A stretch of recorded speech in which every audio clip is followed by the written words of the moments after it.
नमस्कार दोस्तों, आप सभी का मेरे चैनल पे बहुत बहुत स्वागत है।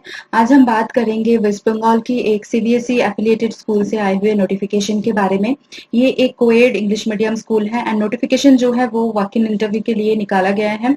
एंड जो नोटिफिकेशन है उसमें क्या क्या पोजीशन पे वैकेंसीज रिलीज किया गया है, कौन से दिन आपका इंटरव्यू है एंड उसका वेन्यू क्या है, शेड्यूल क्या है, सारे सब कुछ डिटेल्स में डिस्कस करेंगे। इसीलिए वीडियो को लास्ट तक जरूर देखिए ताकि आपको सारे इन्फॉर्मेशन के बारे में पता चले। वीडियो स्टार्ट करने से पहले मैं बताना चाहती हूँ, जिन्होंने अभी तक मेरे चैनल को सब्सक्राइब नहीं किया है वो जल्दी से सब्सक्राइब बटन को क्लिक कीजिए एंड बेल आइकन को प्रेस कीजिए to get all the notifications. And मेरे चैनल पे जो कम्युनिटी सेक्शन है वहां पे भी जाके आप लोग डेली चेक कर सकते हैं। वहां पे भी मैं अदर जॉब नोटिफिकेशन आप लोगों के लिए हर दिन अपलोड करती रहती हूँ। तो चलिए देर न करते हुए वीडियो को स्टार्ट करते हैं। सबसे पहले तो देखिए यहाँ पे जो पहला पोस्ट है वो है कोऑर्डिनेटर फॉर प्राइमरी सेक्शन, जिसके लिए एसेंशियल क्वालिफिकेशन चाहिए ट्रेन पोस्ट ग्रेजुएट या फिर ग्रेजुएट विद बीएड। ठीक है। एक्सपीरियंस यहाँ पे एटलीस्ट 5 साल की टीचिंग एक्सपीरियंस आपके पास होना चाहिए in primary section with at least 2 साल की experience as incharge of pre primary और प्राइमरी सेक्शन। सीटेड और टेट यहाँ पे जरूरी नहीं है, मतलब कि मैंडेटरी नहीं है। अगर सीटेड या फिर टेट कोई भी कैंडिडेट क्वालिफाई किया है तो फिर उनको जो है प्रेफरेंस जरूर मिलेगा, बट ऐसा नहीं है कि आपका सीटेड या फिर टेट के बिना आप यहाँ पे अप्लाई कर ही नहीं सकते। ठीक है, तो बेझिझक अप्लाई कर सकते हैं। जिनके पास सीटेड या टेट नहीं है तो वो लोग यहाँ पे बेझिझक अप्लाई कर सकते हैं। Preference will be given to female candidates. अगर कोई फीमेल कैंडिडेट्स यहाँ पे अप्लाई करते हैं तो उनको प्रेफरेंस जरूर मिलेगा। तो आप देख सकते हैं कि डेट ऑफ इंटरव्यू जो है वो हर एक पोस्ट के लिए सेम है। संडे को है, रविवार को है, 26 मई को यहाँ पे आपका इंटरव्यू होने वाला है। नेक्स्ट पोस्ट है teachers for senior secondary section, जिसके लिए accountancy, business studies and economics, computer science में वैकेंसीज रिलीज किया गया है। Accountancy, business studies and economics के लिए पोस्ट ग्रेजुएशन आपके पास होना चाहिए विद बीएड। एंड एक्सपीरियंस की बात करें तो एटलीस्ट 3 साल की टीचिंग एक्सपीरियंस आपके पास होना चाहिए एट +2 लेवल। यहाँ पे भी सीटेड और टेट मैंडेटरी नहीं है, बट अगर आपके पास है तो फिर प्रेफरेंस मिलेगा। कंप्यूटर साइंस के लिए बीटेक कंप्यूटर साइंस या फिर एमसीए, अगर MSc computer science with BEd and at least 3 साल की टीचिंग एक्सपीरियंस अगर आपके पास है एट +2 लेवल तो फिर आप यहाँ पे अप्लाई कर सकते हैं। वही फिर से यहाँ पे सेम कंडीशन है, CTET TET preferred.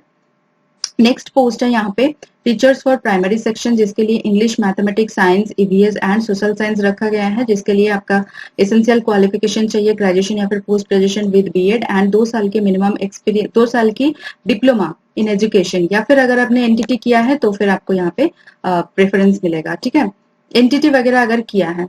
And candidates must have passed जो है class 10 from an English medium school. तो आपको जो है इंग्लिश मीडियम स्कूल से 10th स्टैंडर्ड जो है आपका डिग्री, तो वो आपका इंग्लिश मीडियम स्कूल से ही होना चाहिए। ठीक है, बिकॉज देखिए स्कूल का जो मीडियम ऑफ इंस्ट्रक्शन है वो इंग्लिश मीडियम है। ठीक है, तो यहाँ पे अगर आपका 10th स्टैंडर्ड यहाँ पे इंग्लिश मीडियम में होगा तो फिर आपका जो स्कूल का इन्वायरमेंट कैसा होता है, कैसा यहाँ पे पढ़ाए जाते हैं, वो सारे सब कुछ आपको मतलब बहुत अच्छा आइडिया आपके पास होगा। तो इसीलिए जो है यहाँ पे डिमांड किया गया है। नेक्स्ट जो है वैकेंसी है कंप्यूटर साइंस फील्ड से। तो यहाँ पे देखिए अगर आपने बीसीए, बीटेक कंप्यूटर साइंस किया है विद बीएड या फिर 2 साल की डिप्लोमा कंप्लीट किया है इन एजुकेशन या फिर एनटीटी किया है तो फिर आप यहाँ पे अप्लाई कर सकते हैं। आर्ट एंड क्राफ्ट के लिए बीए एमए आपके पास होना चाहिए इन फाइन आर्ट्स और visual arts from any recognised university या फिर हायर सेकेंडरी और सीनियर सेकेंडरी विद मिनिमम 7-8 साल की डिप्लोमा सर्टिफिकेट। ठीक है, 7 साल या फिर 8 साल की अगर आपने अपने डिप्लोमा कोई कंप्लीट किया है ना, आपके पास सर्टिफिकेट है इन art and craft from any institute, तो फिर आप यहाँ पे अप्लाई कर सकते हैं। नेक्स्ट पोस्ट है चाइल्ड काउंसलर की, जो यहाँ पे देखिए ग्रेजुएशन एंड पोस्ट ग्रेजुएशन आपके पास है in psychology with diploma in career guidance and counselling, तो आप यहाँ पे जरूर अप्लाई करें। यहाँ पे एक चीज मेंशन किया गया है कि फ्रेशर्स में ऑल्सो अप्लाई। यहाँ पे ऐसा नहीं है कि फ्रेशर कैंडिडेट अप्लाई कर ही नहीं सकते, फ्रेशर कैंडिडेट अप्लाई कर सकते हैं, बट प्रेफरेंस उन्हीं को मिलेगा जिनके पास एक्सपीरियंस है इन काउंसलिंग स्कूल स्टूडेंट्स। ठीक है, नेक्स्ट है स्पेशल एजुकेटर की पोस्ट, जिसके लिए देखिए आपके पास ग्रेजुएशन होना चाहिए with 2 years of BEd special education in any of the category of disability, तो फिर वही कैंडिडेट यहाँ पे अप्लाई कर सकते हैं। ये सारे जितने भी सारे पोस्ट मैंने बताया वो सारे परमानेंट पोजीशन है। अगर कॉन्ट्रेक्चुअल पोजीशन के बारे में देखना है तो यहाँ पे आप देख सकते हैं, जैसे कि लाइब्रेरी असिस्टेंट हो गया, लाइब्रेरी असिस्टेंट हो गया, office staff, IT staff, then front office staff, तो ये सारे कॉन्ट्रेक्चुअल पोजीशन के लिए हैं। लाइब्रेरी असिस्टेंट की बात करें तो पोस्ट ग्रेजुएट या फिर ग्रेजुएट इन लाइब्रेरी साइंस आपके पास होना चाहिए with basic knowledge in computer application. At least 1 साल की एक्सपीरियंस के साथ आप यहाँ पे अप्लाई कर सकते हैं। लेबोरेटरी असिस्टेंट के लिए आपके पास हायर सेकेंडरी सर्टिफिकेट होना चाहिए with basic knowledge in computer application having at least 1 year of experience of working in a school. 1 साल की एक्सपीरियंस के साथ आप यहाँ पे अप्लाई कर सकते हैं, ठीक है। यानी कि 12th पास कैंडिडेट के लिए भी यहाँ पे वैकेंसी रिलीज किया गया है। नेक्स्ट है ऑफिस स्टाफ, जिसके लिए ग्रेजुएशन आपका कंप्लीट होना चाहिए with basic knowledge in computer application and excellent communication skills in English, ठीक है। वर्क एक्सपीरियंस डिजायरेबल, अगर किसी के पास एक्सपीरियंस है वर्क एक्सपीरियंस तो उनको जो है प्रेफरेंस जरूर मिलेगा, बट फ्रेशर कैंडिडेट्स भी यहाँ पे अप्लाई कर सकते हैं। नेक्स्ट है आईटी स्टाफ, जिसके लिए देखिए BTech computer science, MCA, MSc computer science and at least 2 साल की वर्किंग एक्सपीरियंस अगर आपके पास है in school with software and IT department तो आप यहाँ पे जरूर अप्लाई करें। फ्रंट ऑफिस स्टाफ के लिए graduation with basic knowledge in computer application and excellent communication skill in English. English में अगर कम्युनिकेशन स्किल आपका अच्छा है तो फिर आप यहाँ पे जरूर अप्लाई करें। Work experience desirable, same day पर यहाँ पे जो है आपका इंटरव्यू होने वाला है सभी पोस्ट के लिए। एंड देखिए यहाँ पे जो अनट्रेंड कैंडिडेट्स है, यानी कि जो टीचिंग पोजीशंस के बारे में मैंने बताया, तो वहां पे बीएड चाहिए। अगर किसी ने बीएड एनटीटी ये सब नहीं किया है तो वो भी यहाँ पे अप्लाई कर सकता है, उनका भी यहाँ पे रिक्रूटमेंट होगा, बट वो रिक्रूटमेंट होगा एडहॉक बेसिस पर, ठीक है।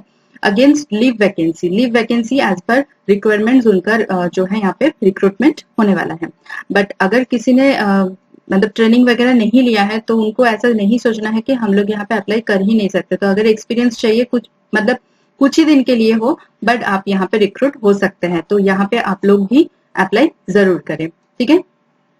नेक्स्ट यहाँ पे स्केड्यूल देख सकते हैं, संडे को है रविवार 26 तारीख को सुबह 8 बजे से दोपहर 1 बजे तक। वेन्यू देख सकते हैं Banpur river side school Banpur, pin code जो कि वेस्ट बंगाल में पड़ता है, बारडोन डिस्ट्रिक्ट में।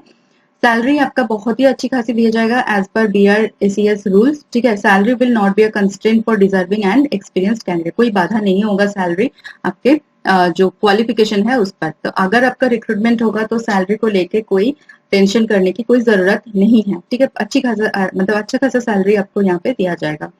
45 ईयर्स तक आप यहाँ पे अप्लाई कर सकते हैं। No age bar in case of employees of school, अगर स्कूल की एम्प्लॉय है तो फिर आपके लिए कोई एज बार नहीं है। उसके बाद देखिए यहाँ पे फोन नंबर भी अवेलेबल है, अगर आप कांटेक्ट करना चाहे कोई भी डाउट्स या फिर क्वेरीज के साथ आप कॉल कर सकते हैं वर्किंग डेज पर, वर्किंग टाइम पर। एंड यहाँ पे ईमेल आईडी भी दिए गए हैं, तो अगर आप चाहे तो मेल भी कर सकते हैं कोई भी अगर प्रॉब्लम या फिर डाउट्स है। नेक्स्ट यहाँ पे क्या क्या डॉक्यूमेंट्स आपको लेके जाना है, आपका updated biodata, self attested copies of all the marksheets from class 10 onwards, जो भी आपने कंप्लीट किया है उसका मार्कशीट्स डिटेल्स आपको लेके जाना है सेल्फ अटेस्टेड करके, बट ओरिजिनल कॉपी भी आपको साथ में रखना है फॉर वेरिफिकेशन, ठीक है। Certificate of date of birth, experience certificate, अगर आपने एक्सपीरियंस किया है तो experience certificate and recent colour passport size photograph आपको साथ में रखना है। 300 रुपीज आपको पे करना है, जमा करना है only at the time of interview के दिन। तो वहां पे स्कूल पे ऑलरेडी सिस्टम है जहां पे आप कर सकते हैं, जैसे कि payment can be made through the ATM, debit credit card using POS machine, GPRS terminal installed at the school. तो ऑलरेडी मतलब व्यवस्था जो है वो स्कूल में किया गया है, वहां पे आप जाके आपको पे करना है, पहले से नहीं करना है, ठीक है। कोई भी TAD आपको नहीं मिलेगा फॉर अटेंडिंग द इंटरव्यू। बहुत ही क्लियर कट नोटिफिकेशन रखा गया है, इन्फॉर्मेशन बहुत ही क्लियर कट है। इसके अलावा अगर किसी के मन में कोई डाउट्स या फिर कोई भी क्वेरीज होता है तो आप कमेंट सेक्शन में भी पूछ सकते हैं। I am here to clear all your doubts, ठीक है। वीडियो अगर अच्छे लगे तो वीडियो को मतलब जरूर शेयर करें उन लोगों के साथ जिनको भी ये वीडियो देखने की जरूरत है, एंड आप जरूर लाइक करें, ठीक है। लाइक करते तो मुझे बहुत अच्छा लगता है, मुझे मोटिवेशन मिलता है। तो चलिए एक बार ऑफिशियल वेबसाइट भी दिखा देते हैं। तो बानपुर रिवर्साइड स्कूल एजुकेशन सोसाइटी, ठीक है। अगर ऑफिशियल वेबसाइट आप देखेंगे तो ये आपका ऑफिशियल वेबसाइट है, ओके। यहाँ पे आके साइट में आपको नोटिस बोर्ड में पहला जो वॉक इन इंटरव्यू है वहां पे मिल जाएगा, ठीक है। तो यहाँ पे आके आपको क्लिक करना है, जैसे ही आप क्लिक करते हैं तो फिर उसके लिए नोटिफिकेशन आपके पास आ जाएगा, ठीक है। तो वेबसाइट पर भी आप रीड कर सकते हैं, अदरवाइज आप डाउनलोड करके भी रीड कर सकते हैं। तो दोनों ऑप्शन आपके पास है, जैसे आपकी मर्जी, ठीक है। वीडियो को यहीं पे एंड करते हैं, मिलता है नेक्स्ट वीडियो में। Thank you for watching guys.